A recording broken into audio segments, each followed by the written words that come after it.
Welcome back. Now, Liverpool have already made some big moves in the transfer window, completing the signings of Florian Wirtz and Jeremy Frimpong, but they aren't done yet. Mark McAdam, as you can see, is here to go through the latest transfer news, and seems like they might be busy again, Liverpool.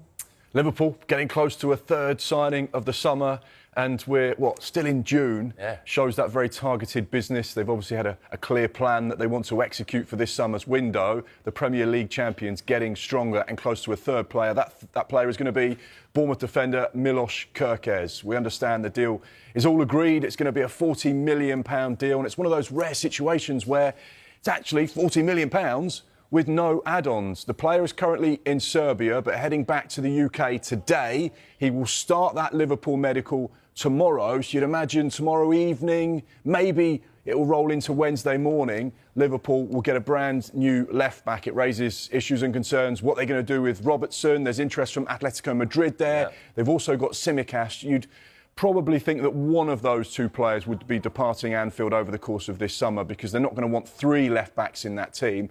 But Milos Kerkez, someone that joined Bournemouth a couple of summers ago for £15 million, so that represents a really good profit for them. Someone who started 38 games in the Premier League out of 38, so he's robust, he's got that experience. He's got a wonderful left foot when he gets that singing, and he can put in some quality into that box. So he could be a really strong addition, and someone that's got a couple of years of Premier League experience. So just to confirm the news there, he's flying into the UK today, medical at some stage tomorrow. Maybe it will be completed tomorrow, but possibly Wednesday. A couple of other players to keep an eye on at Liverpool. Jarell Quansah. We know that there's an agreement in place with Bayer Leverkusen, which is around €40 million, £34 million.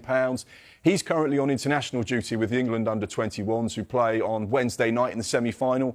We're not expecting any movement between now and then. Of course, it depends on how England get on as to how quickly that deal will accelerate. And another player that you mentioned going into the break, someone on Liverpool's radar, but just someone on the radar at the moment, the Crystal Palace defender Mark Guéhi, 24 years old. He goes into his final year at the moment.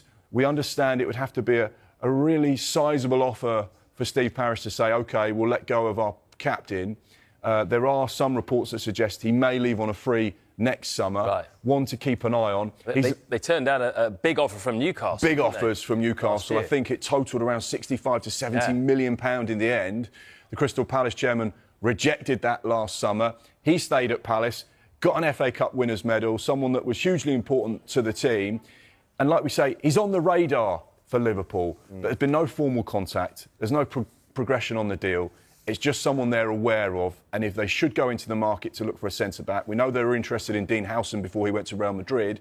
So it's definitely a position that they're looking at. Yeah. But other than interest, nothing more formal at this stage. Just on that, though, they've got Konate, they've got Virgil van Dijk, who are pretty much guaranteed they're starting two centre-backs. What does that mean possibly for Konate then? Well, Konate goes into the last year of his current Liverpool contract, so they've either got a situation where they try and offer him an extension and get him to stay at Anfield for a longer period of time, or they say we're going to lose him on a free next summer, or they could say, right, we need to cash in. Let's get some money now and see if we can reinvest that into the team and find someone else. So it's definitely an area that Liverpool fans should be keeping an eye on, and we know that Arne Slot and Richard Hughes are looking to strengthen at centre-back, so they're just to keep an eye on it, see how things develop. But there are players that they've got in mind. They do have a list of targets, and it could be a little bit of an interesting jigsaw puzzle at the back for Liverpool. Yeah, we will keep you updated if anything happens on that front. I want to talk about Marcus Rashford, though, now. How about his future? Because he's spoken publicly about his desire to play with Lamine Yamal and with Barcelona. Seems as though they're looking at other options in that position, though. Yeah, unfortunately for Marcus Rashford, he's not at the top of Barcelona's list with regards to potential incomings this summer in terms of wingers. He's on a list, but he's not near the top of the list. One player that we know that Barcelona are getting close to is the 19-year-old right winger from FC Copenhagen. He's only a youngster. Rooney Bagaji is his name. It's a £2 million deal, so it's not an expensive deal. However, whilst he is a right winger and they are looking to strengthen in that position, he's not their only target. Their number one target this summer is Nico Williams, someone who they've been keeping an eye on for some time. He's an outstanding player. He's got this release clause, which is around £55 million. However, the wages that come with a player of his calibre are not cheap, and we know that Barcelona financially don't have huge amounts of cash to spend, and they have to be very creative with the players they sign. Sometimes they can bring players in, but they can't always register them with La Liga. So they have to have La Liga on side to get deals over the line, and that means they have to be clever. It also means they can't spend huge amounts of money on players, hence why they may be interested in Marcus Rashford, but his wages would be a problem, and the fact that he's still got 3 years left on his current deal. But he was speaking over the course of the weekend with that Spanish YouTuber ex-buyer saying, I'd love to play with Lamine Yamal. He's a great player. Who wouldn't love to play with him? One to keep an eye on, that's for sure. One other little thing we'll just point out as well, we like a little bit of social media activity, and Alejandro Garnacho just put something on his Instagram, and I don't know, what does this mean? He's wearing his Marcus Rashford Aston Villa shirt. My brother, love heart. What's he saying there? Well, I mean, he's saying that he doesn't mind annoying the fans because they're not going to enjoy that, are they? Well, a current Manchester United player wearing an Aston Villa top. It's all fun and games. Well, I don't think everyone will see it that way, sadly. It gives us something to talk about. How about Arsenal? We mentioned Nico Williams before, and Arsenal were linked with him for quite a while. That seems to have gone cold. It seems to be Barcelona possibly for him.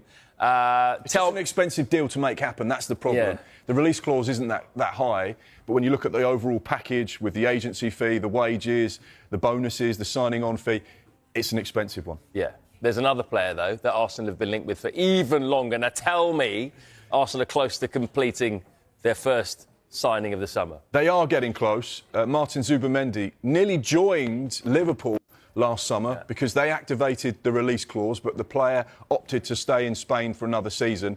He's in London at the moment, just finalising that deal, speaking to Arsenal, going through all the final details of that contract. We understand it's a £51 million release clause, which Arsenal have activated.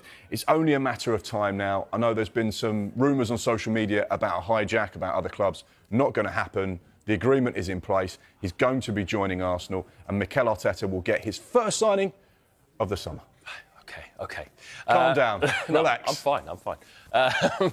According to Sky Germany, goalkeeper Max Weiss will undergo a medical with Burnley today. What does that mean for James Trafford's future, the much sought after, apparently, James Trafford? Well, the important thing to remember about Weiss is he's been playing in Bundesliga 2. He kept 8 clean sheets last season in the second tier of the German footballing pyramid. So he's not even been playing in the Bundesliga. He's 21 years old. He's a young goalkeeper.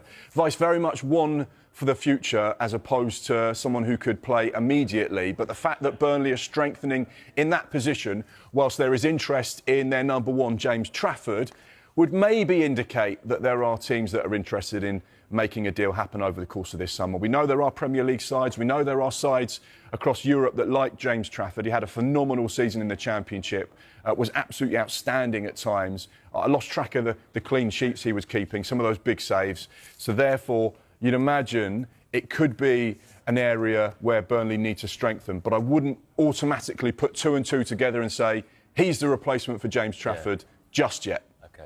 Great stuff as ever. Thank you, Mark.